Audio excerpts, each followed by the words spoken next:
As the battle over Constitutional Amendment Bill number 3 continues to dominate Parliament, one speech is attracting attention from supporters of the bill.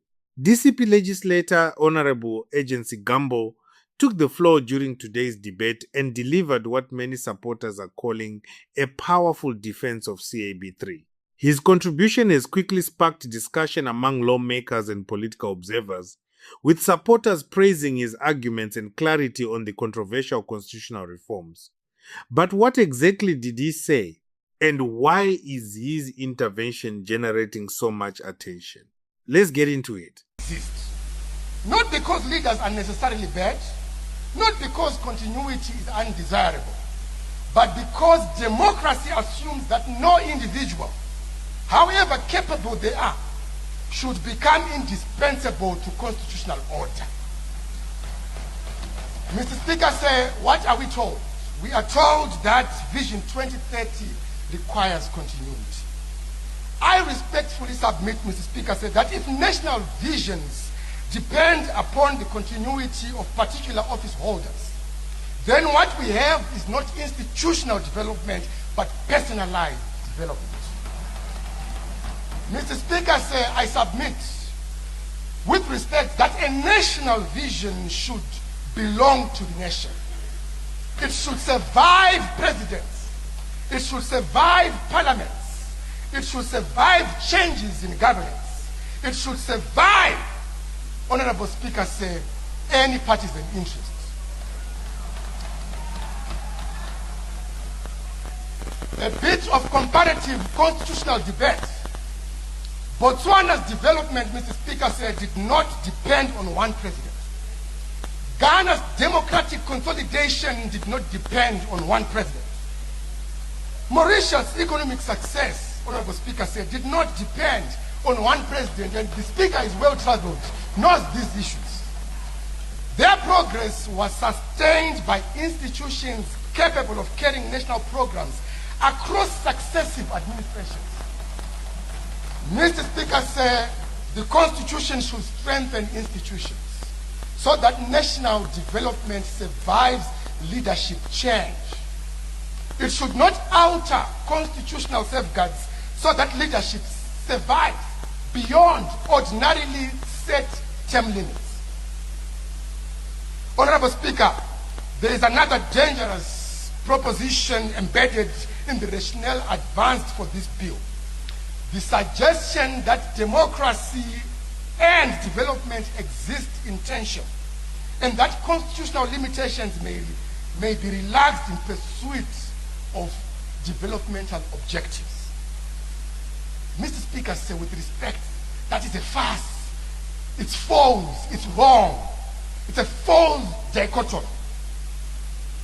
Zimbabwe does not have to choose between democracy and development. Zimbabweans deserve both, Mr. Speaker. Development without accountability is fragile.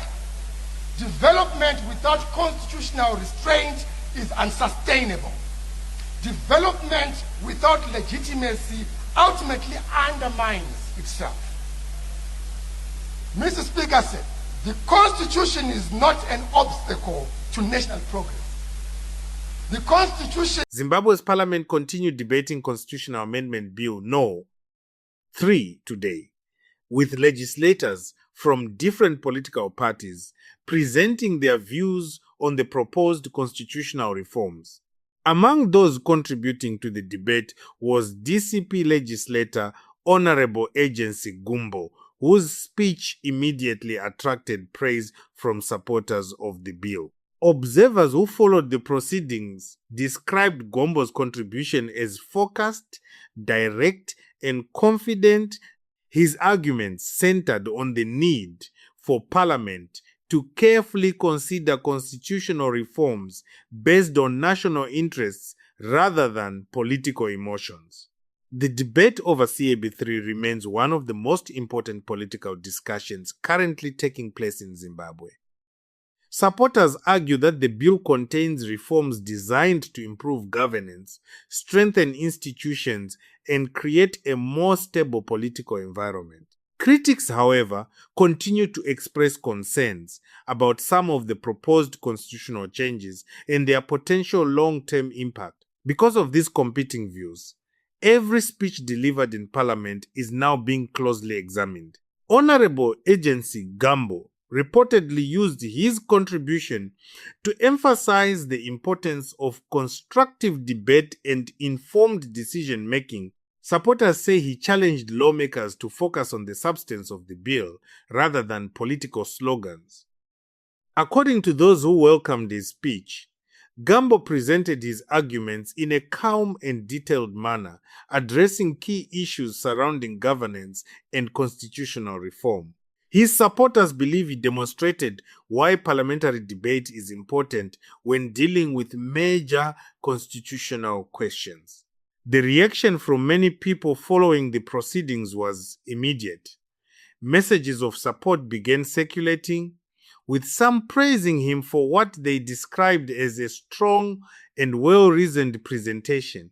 Others said his contribution helped bring greater clarity to a debate that has often been dominated by political confrontation.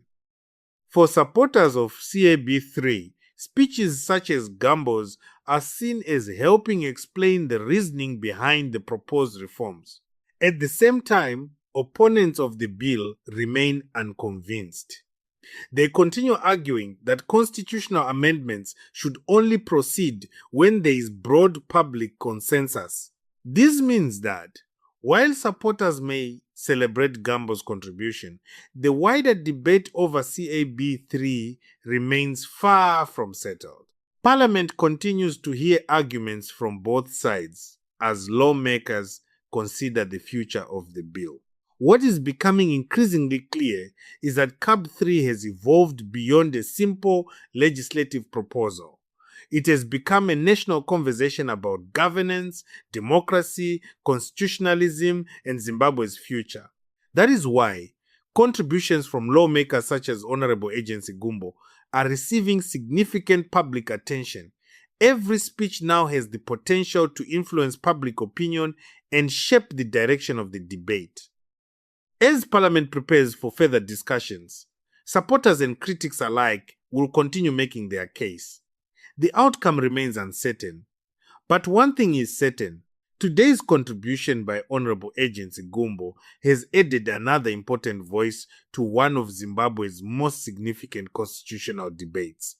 And the conversation is only getting louder. Now, I want to hear from you. Did you follow Honorable Agency Gumbo's contribution to the CAB3 debate? Do you think Parliament is having the right conversation about constitutional reform? And what is your position on CAB3? Drop your thoughts in the comments below. Don't forget to like, subscribe, and turn on notifications for more Zimbabwe and Africa news. Thanks for watching, and I'll see you in the next video.